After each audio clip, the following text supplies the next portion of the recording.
Welcome to Nanak classes. दोस्तों, Nanak classes के YouTube channel पे आपका स्वागत है। आज है 15 नवंबर और 15 नवंबर 2024 के जितने भी most important Rajasthan current affairs के क्वेश्चन बनते हैं, आज हम उनका डिस्कस करेंगे। पूरा वीडियो ध्यान से देखना और लास्ट में मैं आपसे क्वेश्चन पूछूंगा जिनके जवाब आपको कमेंट बॉक्स में देने हैं। आज हम पढ़ेंगे डॉक्टर शंकर शर्मा को राष्ट्रीय कालिदास अकादमी पुरस्कार 2024, राजस्थान की पहली महिला लाख आर्टिस्ट और धरती आबा जनजातीय ग्राम उत्कर्ष अभियान की शुरुआत। और आज किस अवसर पर, क्योंकि आज 15 नवंबर को बिरसा मुंडा की जयंती है, उस विशेष अवसर पर धरती आबा जनजातीय ग्राम उत्कर्ष अभियान की प्रक्रिया शुरू हुई है। और आज कार्तिक पूर्णिमा को है।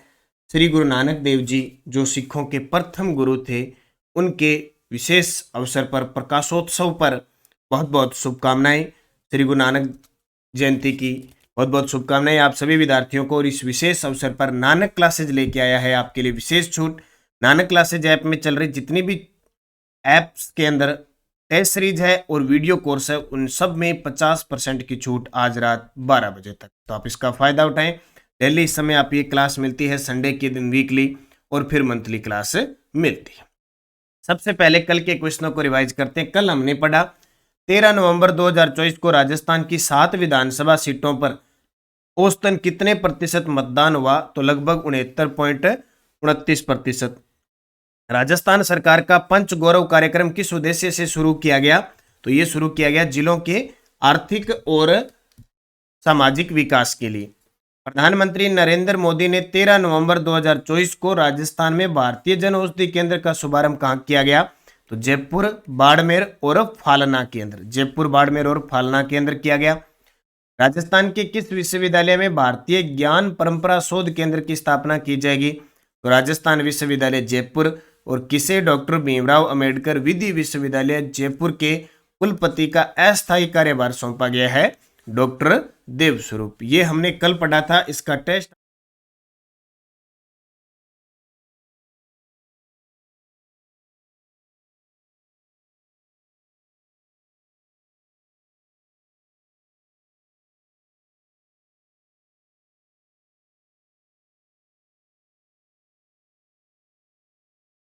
उठाएं। करें स्टार्ट आज की क्लास। आज का पहला प्रश्न, डॉक्टर शंकर शर्मा को राष्ट्रीय कालिदास अकादमी पुरस्कार 2024 किस कृति के लिए दिया गया? वेरी वेरी इंपॉर्टेंट है। डॉक्टर शंकर शर्मा को राष्ट्रीय कालिदास अकादमी पुरस्कार 2024 किस रचना के लिए दिया गया, किस कृति के लिए किया गया, किस चित्रकारी के लिए दिया गया? तो देव नंदिनी के लिए। और ये आपके सामने चित्र है भी, देव नंदिनी के लिए ये कृति है, ये रचना है देवकृति। ये देखो गाय की, और ये इस प्रकार का प्रकृति चित्रण बनाया गया है। उसके लिए डॉक्टर शंकर शर्मा को राष्ट्रीय कालिदास अकादमी पुरस्कार दिया गया है। तो राष्ट्रीय कालिदास अकादमी पुरस्कार 2024 उदयपुर के चित्रकार डॉक्टर शंकर शर्मा को मिला है। कृति चित्र देवी नंदिनी, शैली चित्रनाथ द्वारा की पिछवाई शैली में बनाया गया। ये नाथ द्वारा पिछवाई शैली भगवान श्री कृष्ण की बाल लीलाएं और गोपालकों के साथ, गाय के साथ ये चित्र आपके सामने है। तो चित्र का नाम है देवी नंदिनी। कथा, इसमें क्या है पूरा विवरण, मतलब चित्र से ही सब कुछ भांपा जा सकता है। ये चित्र है, ये किस कथा पर आधारित है? तो ये देखिए, चित्र में महाराजा दिलीप और उनकी पटरानी सुदक्षिणा द्वारा देवी कामधेनु की पुत्री देवी नंदिनी की सेवा करके पुत्र प्राप्ति के लिए आशीर्वाद लेने की कथा का चित्रण किया गया है।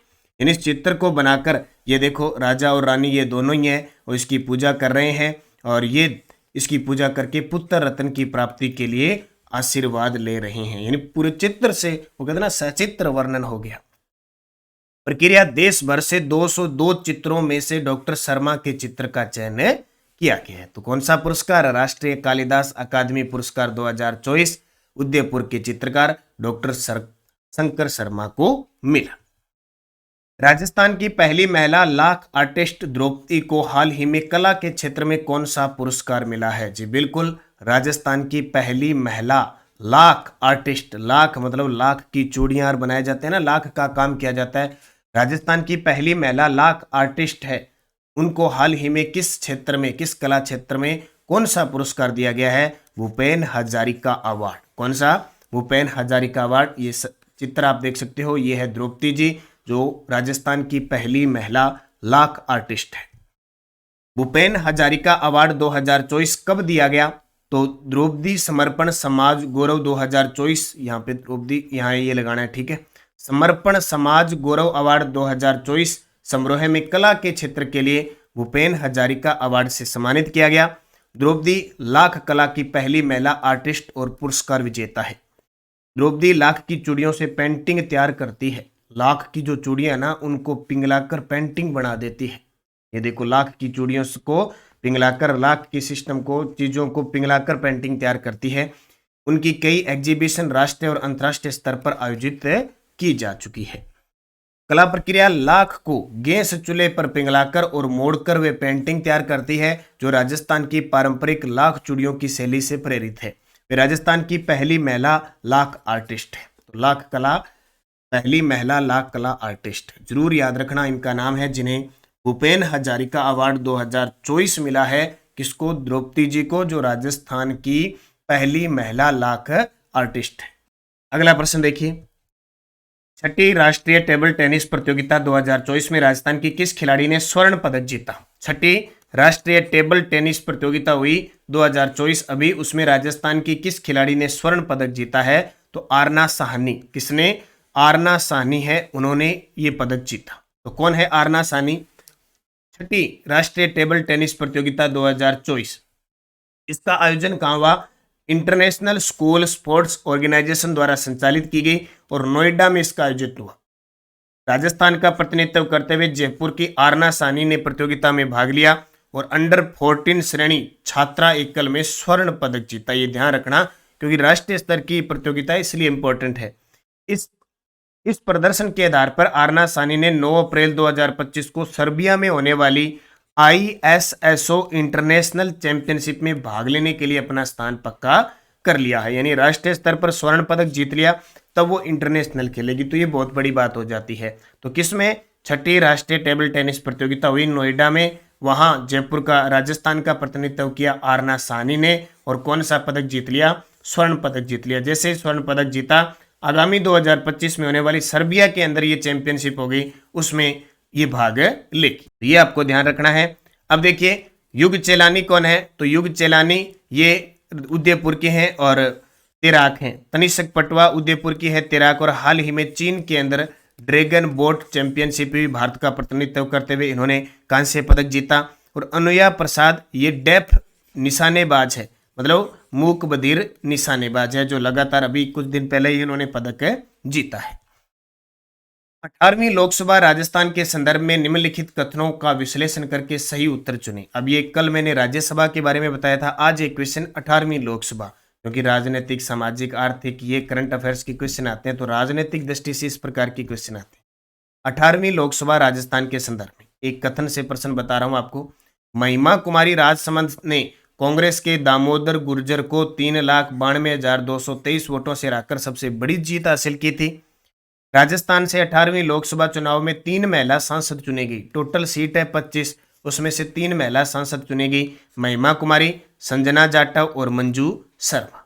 तो क्या सही है? दोनों कथन सही है, दोनों ही कथन सही है। देखो, ऐसा प्रश्न आ जाए तो राजस्थान से 25 सीटों में से 3 महिला सांसद बनी, महिमा कुमारी, संजना जाटव, मंजू शर्मा, और सबसे बड़ी जीत महिमा कुमारी की थी। राजसमंद से कांग्रेस के दामोदर गुर्जर को हराया। अब तक लोकसभा, विधानसभा के प्रश्न बहुत ही कम आए हैं, अब आगे आने वाले पेपरों में, क्योंकि 5 साल तक ये प्रश्न आते रहते हैं, इनका कोई पुराना नहीं होता।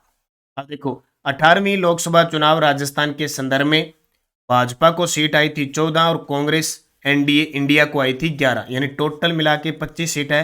तो अकेली एनडीए यानी भाजपा तो 14 सीट लेगी, जबकि इंडिया का गठबंधन कांग्रेस के साथ था, कांग्रेस का गठबंधन इनके साथ था, 11 सीटें। इसमें प्रॉपर कांग्रेस की पूछे तो 8 सीटें थी और 3 सीटें अन्य आई थी, टोटल मिला के 25। सबसे बड़ी जीत महिमा कुमारी राजसमंद की कांग्रेस के दामोदर गुर्जर को 3,92,223 वोटों से हराया। और सबसे छोटी जीत थी राव राजेंद्र सिंह, जयपुर ग्रामीण के कांग्रेस के अनिल चोपड़ा को 1615 वोटों से हराया। और सबसे युवा सांसद संजना जाटव भरतपुर की, ये संजना जाटव भरतपुर की जो 26 साल की है। सबसे बुजुर्ग सांसद ब्रजेंद्र ओला झुंझुनू के 71 साल के। 18वीं लोकसभा चुनाव राजस्थान से 3 महिला सांसद बनी, महिमा कुमारी राजसमंद, संजना जाटव भरतपुर और मंजू शर्मा जयपुर से। तो ये थोड़ा सा विवरण याद रखना इंपॉर्टेंट है। राजस्थान में जो लोकसभा चुनाव हुए थे 2 चरणों में हुए थे, एक 26 अप्रैल को, एक 19 अप्रैल को और एक 26 अप्रैल को। राजस्थान का पहला ग्रीन एनर्जी पार्क कहाँ स्थित है? राजस्थान का पहला ग्रीन एनर्जी पार्क कहाँ स्थित है?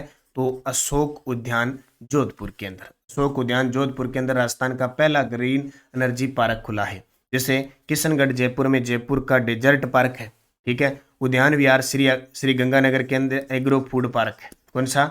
एग्रो फूड पार्क है। जैसे एग्रो फूड पार्क राजस्थान में 4 है, एक श्री गंगानगर में है, एक अलवर में है, एक जोधपुर में, कोटा में फिक्स आता है।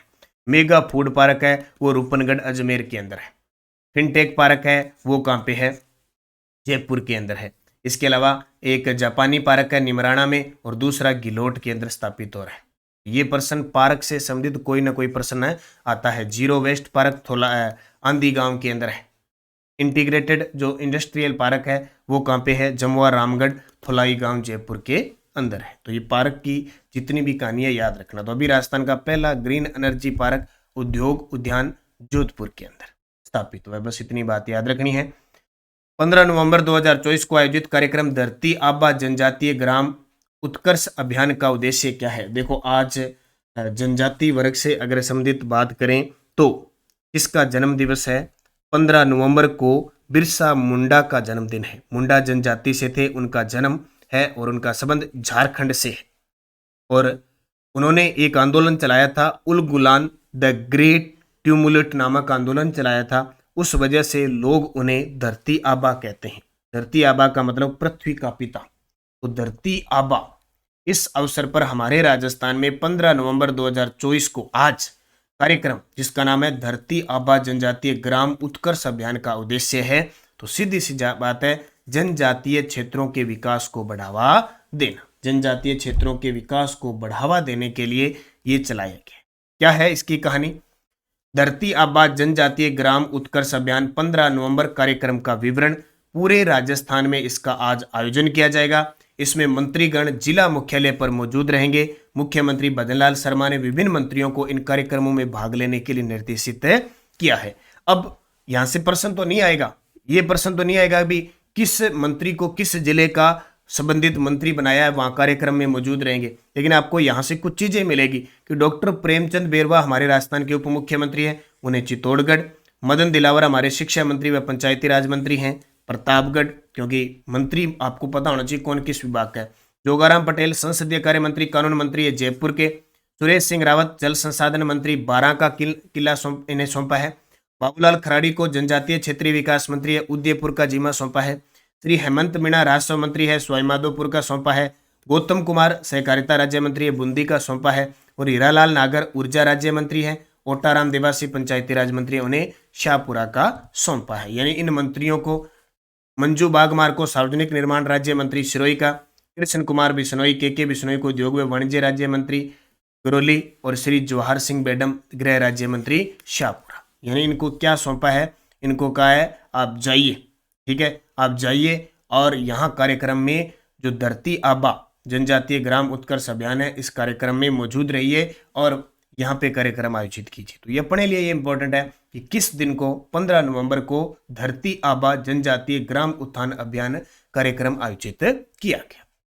Sujas rising Rajasthan health pre summit का आयोजन हुआ। मेडिकल क्षेत्र के अंदर हस्ताक्षर किए गए बहुत सारे जो है उन्होंने प्रस्ताव पारित किए, निवेश प्रस्ताव पर हस्ताक्षर किए। और देश भर में 15 नवंबर आज से ये कार्यक्रम है। राज्य सरकार शिक्षा के क्षेत्र में सुधार लाने के प्रतिबद्ध है। बाकी हनुमानगढ़ ग्राम पंचायतों में पंचायत पौधशाला बनाई जाएगी। तो ये सारी चीज़ें सुजस की अपडेट है। टेलीग्राम ज्वाइन करो भी, नानक क्लासेस शिवसर नानक क्लासेज। आज आपको नानक क्लासेज ऐप में चल रही सभी टेस्ट सीरीज पर 50% और वीडियो कोर्स पर छूट है। टेलीग्राम हमारा ज्वाइन करने का फायदा है, आपको ये PDF वगैरह मिलती रहती है और कोई भी अपडेट होती है ना वो आपको मिलती रहती है। पिछले वीडियो का क्वेश्चन था चंद्रभागा पशु मेले का आयोजन किस जिले में आयोजित किया गया? तो उत्तर सभी का था झालरापाटन झालावाड़ चंद्रभागा नदी के किनारे। अब आपके लिए क्वेश्चन जिसका जवाब कमेंट में देना है। प्रधानमंत्री नरेंद्र मोदी ने 13 नवंबर 2024 को राजस्थान के किस जिले में भारतीय जन औषधि केंद्र का शुभारंभ नहीं किया?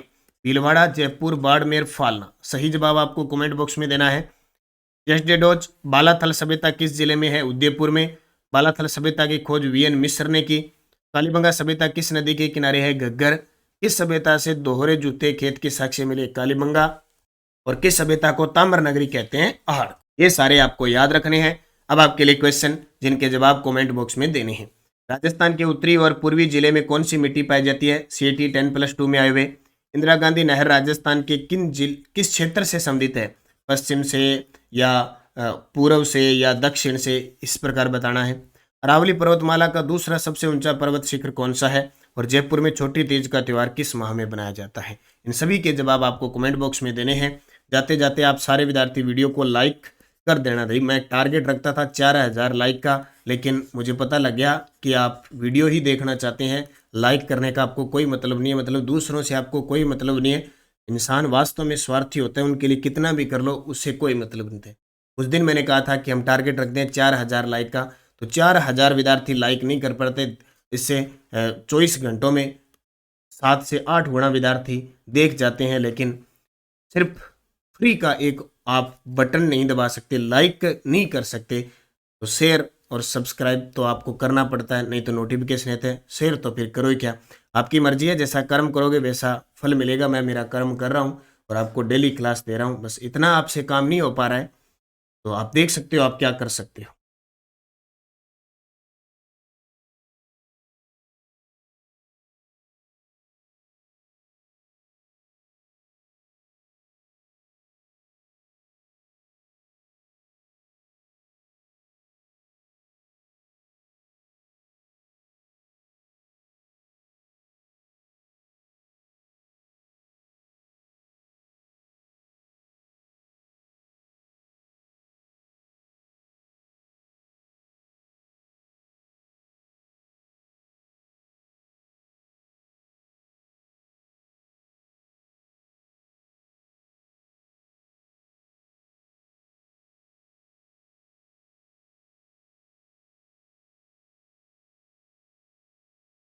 जा सकते हो। और एक पंजाबी